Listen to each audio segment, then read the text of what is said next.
आप लोग अपनी स्क्रीन पर पिक्चर देख रहे होंगे और पिक्चर देखकर आप लोग समझ गए होंगे कि आज की ये कहानी है देश के पहले प्रधानमंत्री पंडित जवाहरलाल नेहरू से जुड़ी हुई। नेहरू के जेल में बिताए 3259 दिनों के किस्से कहानियों के बारे में हम लोग बात करने वाले हैं। एक सामान्य जानकारी हम लोग देखने वाले हैं। देखिए हमारा प्यारा भारत आपको दिखाई दे रहा है। सन 1921 का साल खद्दर चरखा गांधी टोपी और अंग्रेज सरकार से सीधे टकराव का साल था। नवंबर आते आते नेहरू के बनाए वॉलंटियर दल ने एक के बाद एक कई शहरों में अंग्रेज सरकार के खिलाफ हड़ताल आयोजित की थी। 22 नवंबर 1921 को वॉलंटियर दल को गैर कानूनी घोषित कर दिया गया था और 6 दिसंबर को नेहरू और उनके पिता मोतीलाल नेहरू को पुलिस ने गिरफ्तार कर लिया था। एमजे अकबर नेहरू की जीवनी नेहरू ए मेकिंग ऑफ इंडिया में लिखते हैं कि मोतीलाल नेहरू आनंद भवन में अपने दफ्तर में कुछ कागजात पर नजर दौड़ा रहे थे। तभी एक नौकर ने आकर उन्हें बताया कि पुलिस आनंद भवन के गेट पर पहुंच चुकी है। पीछे आ रहे पुलिस अफसर ने बहुत तहजीब से मोतीलाल नेहरू को आदाब अर्ज कहा और उन्होंने भवन की तलाशी लेने का सर्च वारंट दिखाया। इलाहाबाद अगर आप लोग जाएंगे ना, जिसे आप लोग प्रयागराज के नाम से जानते हैं, यहाँ आपको आनंद भवन देखने को मिल जाएगा। मोतीलाल ने जवाब दिया कि वो अपने घर की तलाशी देने के लिए तो तैयार हैं, लेकिन आपको ये तलाशी लेने में कम से कम 6 महीने लग जाएंगे। पुलिस अफसर की समझ में नहीं आया कि वो मोतीलाल नेहरू के इस व्यंग का कैसे जवाब दें, लेकिन वो किसी तरह मोतीलाल नेहरू को ये बताने में कामयाब हो गए कि उनके पास पिता और पुत्र दोनों को गिरफ्तार करने का वारंट भी है। 3 महीने के अंदर फिर गिरफ्तारी। जवाहरलाल नेहरू को उसी रात गिरफ्तार कर लखनऊ ले जाया गया और इन नेहरू की पहली गिरफ्तारी थी। इसके बाद भी अपने सियासी जीवन में कुल मिलाकर 3259 दिनों तक जेल में रहे और वहां चले मुकदमे के बाद नेहरू को 6 महीने की जेल और 100 रुपये की जुर्माने की सजा सुनाई गई। लेकिन इस फैसले में एक तकनीकी त्रुटि होने के कारण नेहरू को 3 महीने के अंदर रिहा कर दिया गया। छूटते ही नेहरू एक बार फिर रैलियों और सरकार के खिलाफ माहौल बनाने में लग गए। नतीजा यह हुआ कि 3 महीनों के अंदर उन्हें एक बार फिर गिरफ्तार कर लिया गया। असहयोगात्मक रवैया अपनाती हुए उन्होंने अपना जुर्म मानने और अपने बचाव में कोई दलील देने से इनकार कर दिया। हाँ, इस मौके पर उन्होंने एक वक्तव्य जरूर दिया। उन्होंने कहा कि दरअसल जेल हमारे लिए शौक जैसी जगह हो गई है और जब ये हमारे प्रिय और संत जैसे नेता महात्मा गांधी को सजा सुनाई गई तो ये हमारे लिए तीर्थ स्थान जैसी जगह बन गई है। अपने देश की सेवा करना अपने आप में बड़े सौभाग्य की बात है, लेकिन महात्मा गांधी के नेतृत्व में देश की सेवा करना उससे भी बड़े सौभाग्य की बात है। सूत काटना और किताबें लिखना। तो आप देखेंगे कि जवाहरलाल नेहरू ने उम्मीद कर रहे थे कि इस बार उन्हें लंबी सजा सुनाई जाएगी। उन्हें शायद ये बात पसंद नहीं आई थी कि पिछली बार उन्हें समय से पहले रिहा कर दिया गया था, खासतौर से देखते हुए कि उनके पिता अभी भी जेल के अंदर थे। सर्वपल्ली गोपाल जवाहरलाल नेहरू की जीवनी में लिखते हैं कि नेहरू ने एक बार कहा था कि वो जेल के बाहर रहकर अपने आप को अकेला महसूस करते हैं। उनकी दिली इच्छा है कि वो जल्द से जल्द जेल में वापस लौटें। इस बार उन्हें निराशा नहीं हुई क्योंकि उन्हें 18 महीने की सजा सुनाई गई और उन्हें लखनऊ जिला जेल में रखा गया। जेल में उनसे मिलने वालों के साथ दुर्व्यवहार किया जाता था, इसलिए नेहरू ने बाहरी लोगों से मिलना बिल्कुल बंद कर दिया था। जेल में रहने से उनका आत्मसम्मान बढ़ गया और उन्होंने जेल में अपना समय चहलकदमी करने दौड़ने में लगाया। वो अपना अधिकतर समय जूते सूत काटने पढ़ने में बिताते थे। उनके प्रिय विषय थे इतिहास, यात्रा साहित्य और रोमांटिक काव्य। और आप देखेंगे कि जब हथकड़ियाँ पहनाकर तीसरे दर्जे के डिब्बे में चढ़ाया गया, लेकिन इस बार भी उन्हें समय से पहले छोड़ दिया गया था क्योंकि यूपी ने 21 जनवरी 1923 को सभी राजनीतिक कैदियों को क्षमा देने की घोषणा कर दी। जल्द ही जवाहरलाल नेहरू तीसरी बार जेल की सलाखों के पीछे थे। उन्हें 21 सितंबर को पंजाब में नाभा में एक सिख जत्थे के साथ प्रवेश किया। वो उसी शाम ट्रेन से दिल्ली लौटने वाले थे। उनको स्थानीय प्रशासन ने आदेश दिया कि वो नाभा के अंदर ना प्रवेश करें। प्रशासन ने कहा कि उनकी वजह से इलाके में शांति भंग हो सकती है। नेहरू ने इसका एक कहकर जवाब दिया कि आदेश मिलने से पहले ही वो नाभा की सीमा में प्रवेश कर चुके हैं। अब वो हवा में तो गायब नहीं हो सकते। उनका और उनके साथियों का नाभा छोड़ने का कोई इरादा नहीं है। इस घटना के बाद जवाहरलाल नेहरू अपनी आत्मकथा में लिखते हैं, मुझे मेरे साथियों के साथ गिरफ्तार कर हथकड़ियों और वेडियों लगाकर स्टेशन तक लाया गया और हमें रात की गाड़ी में एक तीसरे दर्जे के डिब्बे में बैठा दिया गया। 24 घंटे बाद हमारी हथकड़ियाँ बेड़ियाँ हटाई गई, हमें नाभा जेल में रखा गया। इस जेल के हालात बहुत ही बुरे थे। हमें ना तो पढ़ने के लिए कोई किताब और अखबार मिला और न ही हमें 2 दिन तक नहाने कपड़े बदलने के लिए मुझे और मेरे साथियों को 2.5 साल के साश्रम कारावास की सजा सुनाई गई। लेकिन इस सजा को स्थगित रखा गया। हमसे नाभा छोड़ने और वहाँ कभी ना लौटने के लिए कहा गया। हमने उसी रात नाभा छोड़ दिया। और जब नेहरू नाभा से इलाहाबाद लौटे तो उनको एक हीरो की तरह स्वागत किया गया है। और जेल में बुनी नेवाड़। इस साल 1930 में महात्मा गांधी के नमक सत्याग्रह के दौरान नेहरू की एक बार फिर गिरफ्तारी हुई। उनको खतरनाक अपराधियों के बैरक में एकांतवास में रखा गया। वहां पर जेल की दीवारों की ऊंचाई 15 फुट थी और इसकी वजह से दिन में आसमान और रात में तारों को देखना बहुत मुश्किल हो जाता था। आप देखिए, जो ये आज़ाद हुआ देश, जो हम लोग आज़ादी की सांस ले रहे हैं, इतना आसान नहीं है। इसमें अनगिनत हमारे जो हीरो रहे हैं उन्हें तरह तरह से प्रताड़ित होना पड़ा और आप देखिए संघर्ष करना पड़ा, जान भी देनी पड़ी देश के लिए। सरफअली गोपाल लिखते हैं कि जेल की निरस्ता से बचने के लिए नेहरू ने कठिन दिनचर्या के साथ काम करना शुरू कर दिया। वो भोर होते ही उठते, जेल की दीवारों के साथ साथ 1 मील तक दौड़ लगाते और फिर कुछ दूरी तक तेज गति से चलते। वो अपना बाकी का दिन चरखे का सूत काटने पढ़ने में बिताते। शुरू में जब उन्हें चरखा रखने की भी अनुमति नहीं दी गई तो उन्होंने अपने आप को व्यस्त रखने के लिए नेवाड़ बिनना शुरू कर दिया था, जिसे उन्होंने बाद में भी जारी रखा। लेकिन एक अनुशासित कांग्रेस कार्यकर्ता की तरह उनकी मुख्य रुचि चरखा काटने में थी।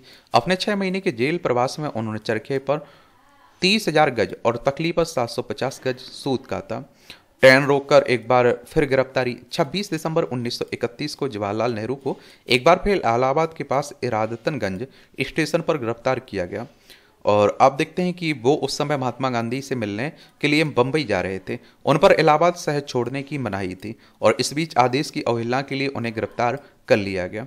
नेहरू अपनी आत्मकथा में लिखते हैं, जब मैंने अपने डिब्बे की खिड़की से बाहर देखा तो रेलवे लाइन के पास पुलिस की एक गाड़ी खड़ी थी। कुछ क्षणों में कई पुलिस वाले मेरे डिब्बे में चढ़ गए। मुझे और मेरे साथ चल रहे तसद्दुक अहमद खां शेरवानी को गिरफ्तार कर लिया गया। हमें नैनी जेल ले जाया गया।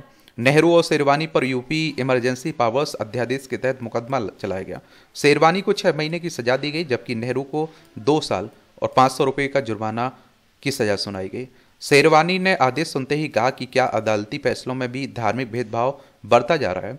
वरिष्ठ पत्रकार फ्रैंक मोरेस जवाहरलाल नेहरू की जीवनी में लिखते हैं कि जेल में नेहरू के खान पान की आदतें बदल गईं। कभी कश्मीरी ब्राह्मणों की तरह वो बचपन से ही मांसाहारी थे, लेकिन जेल में वो आप देखते हैं कि क्या पूरी तरह से शाकाहारी हो गए। गांधी जी की सलाह पर ही उन्होंने धूमपान करना छोड़ दिया। माँ और पत्नी के अपमान से हुए नेहरू नाराज। पहली बार जेल की जिंदगी का असर नेहरू के स्वास्थ्य पर पड़ने लगा। उनके दांतों में दर्द रहने लगा और उनके पहले नैनी जेल में रखा गया और कुछ हफ्तों के बाद बरेली जेल में भेज दिया गया। बरेली में नाभा के बाद पहली बार हुआ कि उनकी कोठरी में रात में ताला लगाया जाता था। परिवार के लोगों से मुलाकात भी इस लिहाज से मुश्किल हो गई क्योंकि मुलाकात के दौरान जेलर और पुलिस वाले मौजूद रहने लगे। वो बातचीत को लिखने लगे। सरपल्ली गोपाल लिखते हैं कि हालात उस समय और बिगड़ गए जब अप्रैल में लाठीचार्ज में उनकी मां को पीटा गया और वो बुरी तरह से घायल हो गई। जब वो उनकी पत्नी कमला जेल में नेहरू से मिलने आई तो जेलर ने उनका अपमान किया और जेलर ने नेहरू के किसी से मिलने पर 1 महीने तक का प्रतिबंध भी लगा दिया। और आप देखिए, नेहरू इससे इतने नाराज हुए कि उन्होंने घोषणा की कि वो 1 महीने बाद भी किसी से नहीं मिलेंगे क्योंकि वो जेलर को अपनी मां और पत्नी को अपमानित करने का एक और मौका नहीं देना चाहते हैं। 8 महीने बाद गांधी की सलाह पर उन्होंने लोगों से मिलना शुरू कर दिया।